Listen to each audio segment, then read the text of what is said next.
Good morning, Daily Show. I am Neil Fryman. And I'm Toby Howell. Toby, somehow our YouTube comment section has turned into this free-for-all for dad jokes. I love our YouTube Is that because it's our energy that we give off corny dad joke vibes? I hope so, Dave. I hope so. Anyway, I'll read a few from, this was just yesterday's. We had James who said, Toby, I must say, that new tan is credit sweet. See, that just makes you giggle. That's good stuff right there. It's a slapper. And then we had Sonoran Soul, who was referencing our chat about seaweed. He goes, or they go, business ideas for stinky seaweed. Are y'all being sargastic?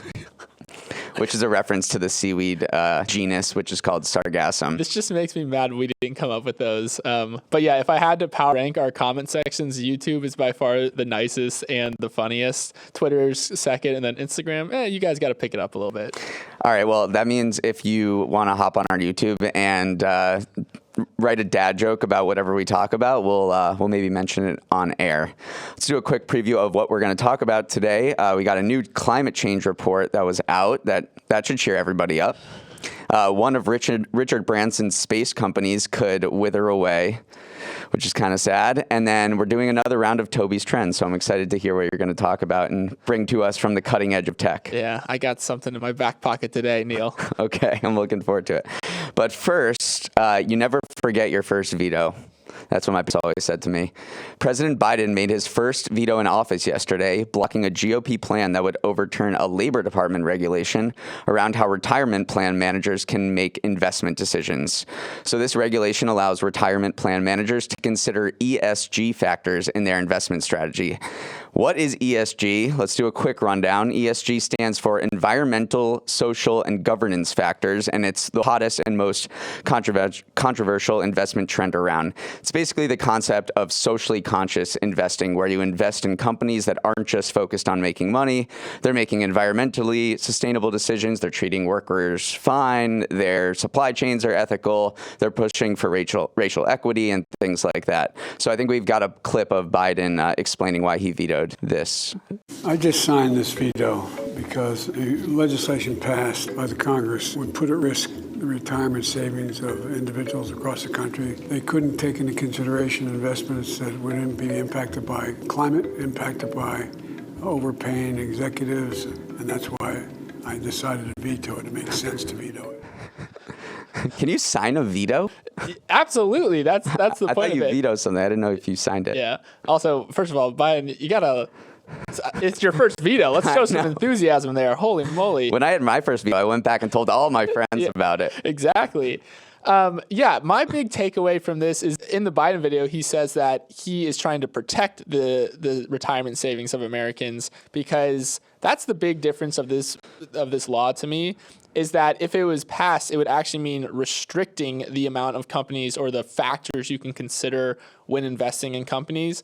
Whereas the veto just allows fiduciaries to invest their clients' money in whatever way they think is best.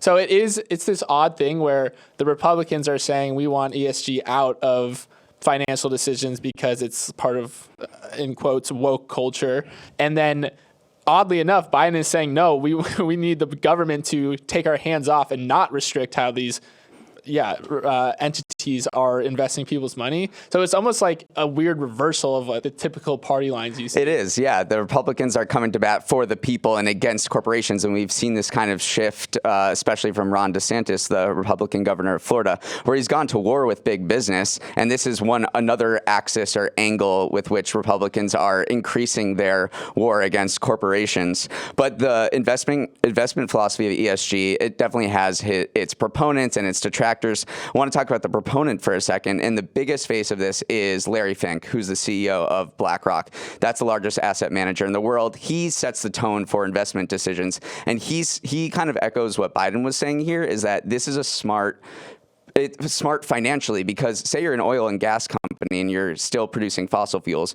our world is moving away from that, and you should be investing in green tech. And if you're not, like, why would I invest in you? It's like I'm investing in Dunder Mifflin, a paper company. He says in his letter, which is widely read last year, he wrote, "We focus on sustainability not because we're environmentalists, but because we are capitalists and fiduciaries to our clients." Yeah. No, it is totally the thing where you want to make the best decisions based on the trends the world is going. Another thing is ESG. It often you just think about the environmental and social aspect, but say a company's overpaying its executives too much. That would be something that ESG kind of picks up on. So yeah, there is this fiduciary responsibility to make the best decisions. Do you remember what happened with Tesla last year? I don't. With the ESG, got kicked off of. This is sort of the general criticism of ESG. One of them is that it's kind of like arbitrarily applied and is kind of a scam. So Tesla, which makes electric vehicles, is powering our clean energy economy, got kicked off the S&P's ESG index, and ExxonMobil stayed. Yeah, that is what gives ESG a bad rap right Musk there. said it was weaponized by phony social justice warriors and basically blasted the decision.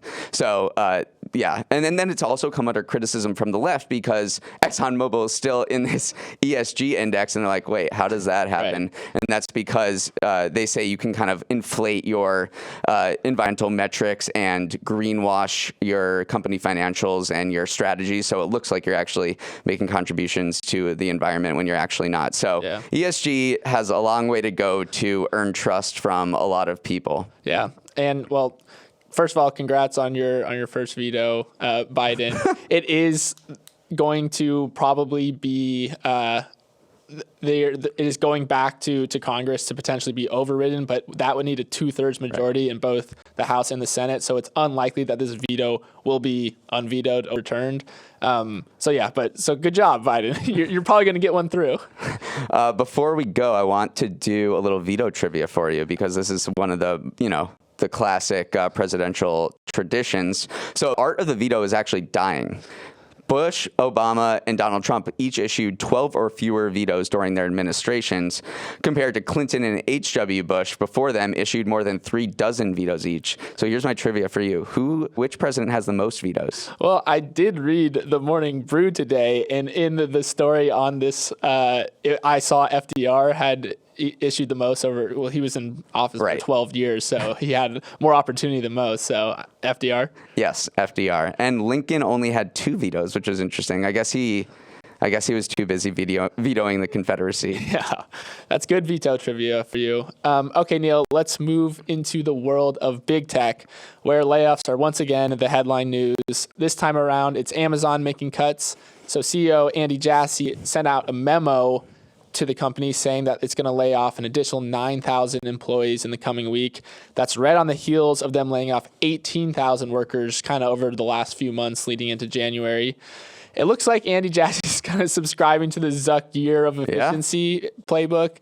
In the memo, he said the overriding tenet of our annual planning this year was to be leaner. So that's where these cost-cutting measures are coming from.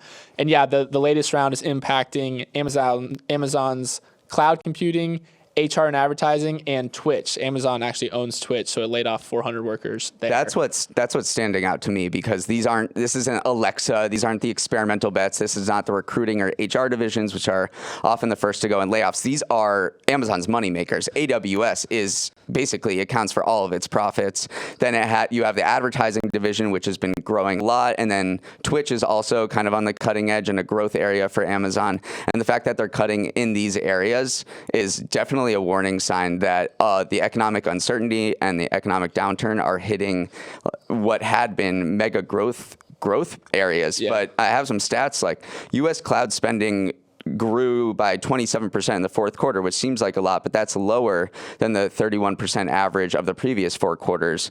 Meanwhile, Amazon's advertising business, which had been booming, slowed to 19% growth last quarter. Yeah, it is. You blame the macro environment in this case, because it is interesting to think that AWS is used by banks. It's used by everything to just process their entire companies. And if banks have like less depositors or less money to process, their cloud bill goes down. So it really is kind of the canary in the coal mine for all of economic activity. But yeah, it is crazy to see that this once like mighty growth driver is still growing, but just not growing as fast. All right, so we've had Meta doing round 2 of layoffs recently. We've had Amazon. Who's next?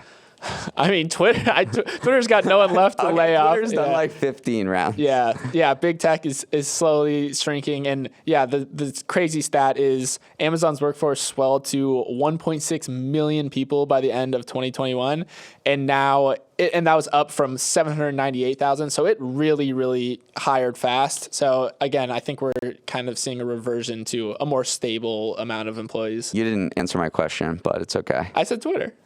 Twitter is not a real answer. People are saying Alphabet, Google. Okay. Because it relies on advertising revenue. Meta's cut a lot of people. Google has only cut 12,000 employees, but it's undergoing the same sort of headwinds in the ad market that Meta is. And its stock has lagged behind Meta's this year. So all right. You're calling your shot. I'm calling my shot. Yeah. Google. Not that I'm rooting for it at all, but that is what I've been reading, that Alphabet is the next to maybe do round 2. All right. Well, I teased that we were going to talk about the climate change report at the top, and we've hit that point in the show now. The UN's Intergovernmental Panel on Climate Change released its latest big report yesterday. There's one big takeaway from it, and I quote, "There is a rapidly closing window of opportunity to secure a livable and sustainable future for all." So rapidly closing window. First, I just want to lay out what the IPCC is and why we should care about what they say, because a lot of this is kind of nebulous. It's a group of hundreds of scientists from around the globe. They publish reports that are considered the defining documentation for where we stand with climate change. This is basically the climate Bible that policymakers and companies use to make decisions. So it laid out what trajectory we're on. It's pretty dire, as I mentioned. We are on track to exceed warming of 1.5 degrees Celsius above pre-industrial levels by the early 2030s. And that's alarming because 1.5 degrees is considered acceptable levels of warming. Past that threshold, which it seems we're going to hit, you start to see way more climate-fueled disasters, like the ones we've already seen, greater frequency of extreme weather, droughts, floods, heat waves, all that good stuff. But there is a window to avert the worst.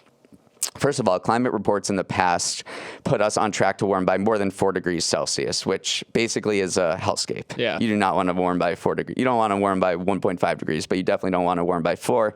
It looks like we're on track to warm by 2 to 3 degrees Celsius. Plus, things might not be totally catastrophic if governments can take drastic action right now. They need to cut greenhouse gas emissions by half by 2030 and eliminate all CO2 emissions by the 2050s. Of course, that is not likely to happen. That's not what's happening now. I mean, these are never good headlines that come out of these conferences for sure. There's the UN Secretary General Antonio Guterres was deep in his bag of metaphors to describe the climate crisis. I just want to read some of them. First, he said, "The climate time bomb is ticking." Classic. Humanity is on thin ice, and that ice is melting fast. So he's getting a little more descriptive. And then we're on a highway to climate hell with our foot still on the accelerator. Love that one. That's an all-timer. Yeah. And then a window of opportunity remains open, but only a narrow shaft of light remains. This guy's reaching into his bag, but I don't know how many more he can come up with before we're all on fire. Right. No, honestly, yeah. Now, these, as you said, this is obviously an important conference, an important report released by the IPCC because it becomes a cheat sheet for like future climate legislation. So we will probably see it in the next climate conference, which is coming up pretty soon. Yeah, I think it's somewhere in the Gulf.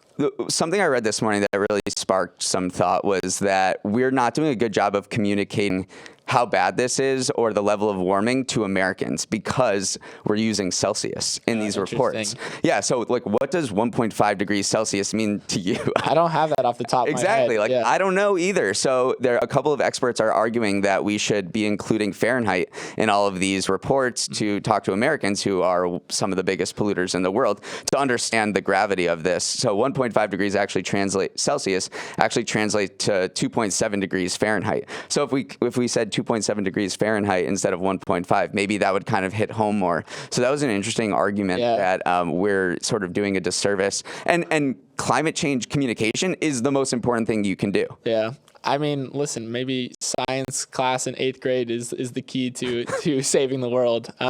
But yeah, definitely a dire story, one we'll keep an eye on. Neil, Virgin Orbit, Richard Branson's satellite launching company, is falling back to Earth. Oh, God. It's been preparing. Hey, I prepared that one.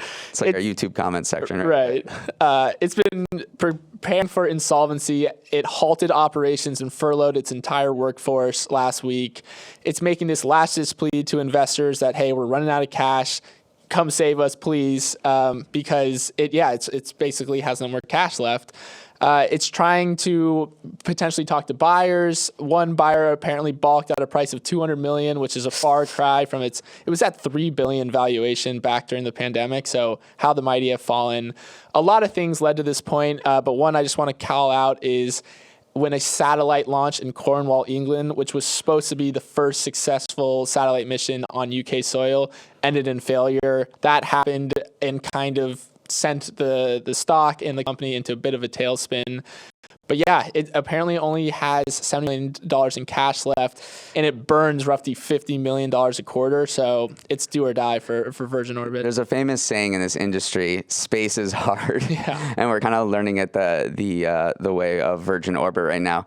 Yeah, the way it launched satellites was kind of unique, and it's worth bringing up. It doesn't launch them from a site on the ground, like Cape Canaveral or the way SpaceX or other satellite companies launch rockets. They take this 747, modify it, attach a rocket launcher under the wing, send up the 747, and then fire this rocket like it's an F-16, and then that goes to space.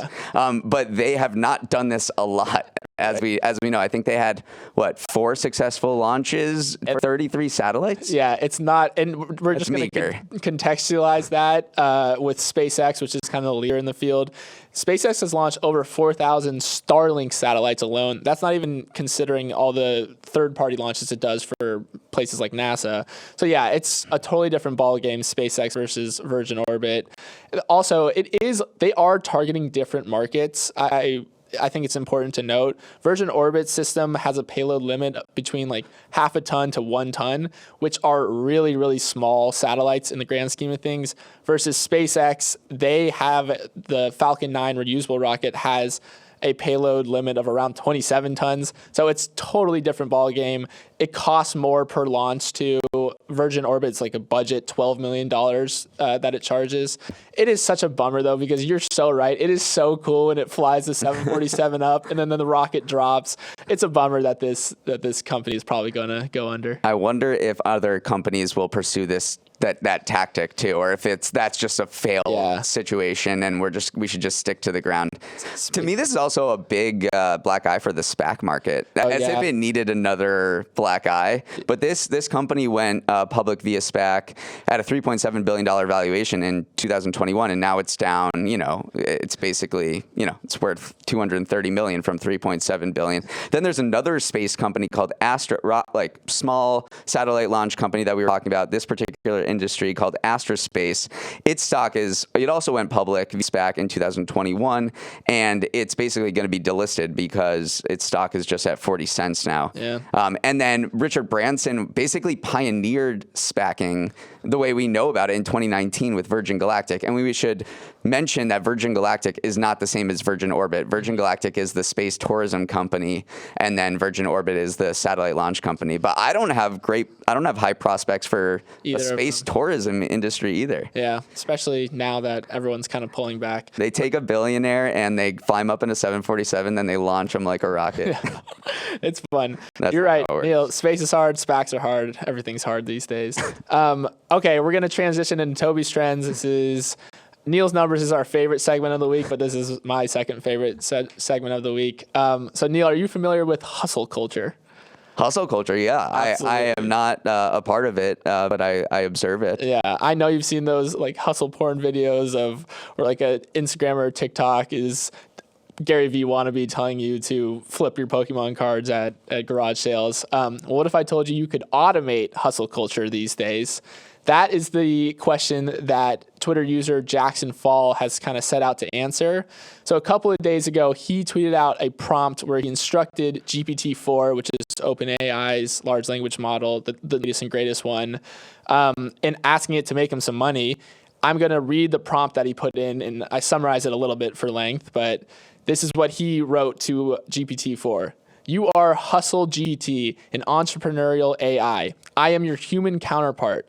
I can act as liaison between you and the physical world. You have $100 and your only goal is to turn that into as much money as possible in the shortest time as possible without doing anything illegal. So that was the prompt. And basically what he's been doing is sharing live on Twitter the responses that GPT-4 has been feeding him and trying to execute them. So I'll briefly touch on the business model that GPT-4 came up with. Basically, GPT-4 said, set up an affiliate marketing site for a eco-friendly product line. So it chose this niche of eco-friendly products. It found a cheap domain name called greengadgetguru.com if you want to check it out. And after 4 days, the site really hasn't made any money, but because this thread went so viral, it's attracted over $7,800 in investments. So people have been just giving Jackson money to execute this vision that GPT-4 is laying out. But yeah, it's made about $100 because it had one sponsored tweet. So it hasn't made a ton of money yet, but is definitely garnering attention. Are other people doing similar things with GPT, like asking it to create business plans and help it be entrepreneurial? The hashtag HustleGPT is like a thing now. There's the Discord group with 2,000 members in it, all trying it. You're seeing it on TikTok. People are obviously trying it. So it has bloomed into this full trend because obviously the idea that an AI can just lay out a business plan and you execute it and it makes you money is obviously very attractive to a lot of people. And we'll see if it actually works based on this guy's experiment. But it's really interesting to follow. I mean, yesterday we did our own version of HustleGPT, and we asked GPT-4 to give us a business plan about what to do with all the seaweed blob, the sargassum seaweed blob that's heading towards Florida, because we were talking about there might be some business opportunities there. It gave me 3 different business opportunities that anyone here or we can maybe pursue. Seaweed-based textiles, collect it and then process it into high quality fabrics and creating a valuable product for eco-conscious consumers. And then there's seaweed-based cosmetics, which is another interesting use case because this sargassum contains a variety of minerals and vitamins that are beneficial for the skin, according to GPT. And then finally, seaweed-based animal feed. So it can be made to use nutritious animal feed. It's rich in protein, vitamins, and minerals. This would not only create a sustainable feed source, but also provide a solution to the problem of disposing of the seaweed. All right, let's get out of the studio. Let's go make some sargassum money, Neil. But yeah, HustleGPT. It was about time that someone kind of coined this into a term because people were already using it. But it is really interesting. The Twitter thread has 20 million impressions. Wow. It is Jackson, the user, has gained over 50,000 followers in like 24 hours. It is really, really caught on. So something to watch. I think it's awesome. Yeah. I would love to pay attention to that experiment. Finally, just touching on this quickly, there was a fun survey from YouGov. They asked 33,000 U.S. adults the simple question: what would you choose, a high-paying job that you hate or a low-paying job that you enjoy? And here's the answer. Twice as many of Americans said that they would choose the low-paying job that brings them joy than a high-paying job that they're miserable at. I guess that's wholesome. I think it makes sense. I think the most wholesome part of this, though, is that we're looking at a chart now where the amount of people that would take the low-paying job that they love goes up as you go up in age. So it is that thing where you value your time more than money as you get older. It's definitely skewed by age. For adults under 25, it was a wash. Yeah. There was no difference at all for low-paying job, low-paying, high They just want a job. They just want a job. It didn't matter. So that was a really interesting survey. A few weeks ago, we talked about this new study that said that money does buy you happiness, up to $400,000. Maybe the younger folks are a little more clued into that. Yeah. They listen to this show. They know. All right, that's all the time we have for today. Toby, good job. Thanks for teaching us about HustleGPT. Please write into us, comment on our YouTube thread or our YouTube channel, and write in at morningbrew@morningbrew.com. And we have to give a shout out to our amazing crew. The show's producer and editor is Emily Milliron. The show's technical director is Justin Orlando. Our supervising producer is Bryce Beloff. Our master of all things audio is Kelsey Jones. Hair and makeup left for a higher paying job. Devin Emery is our chief content officer. Our show is a production of Morning Brew. Great show today, Neil. Let's run it back tomorrow.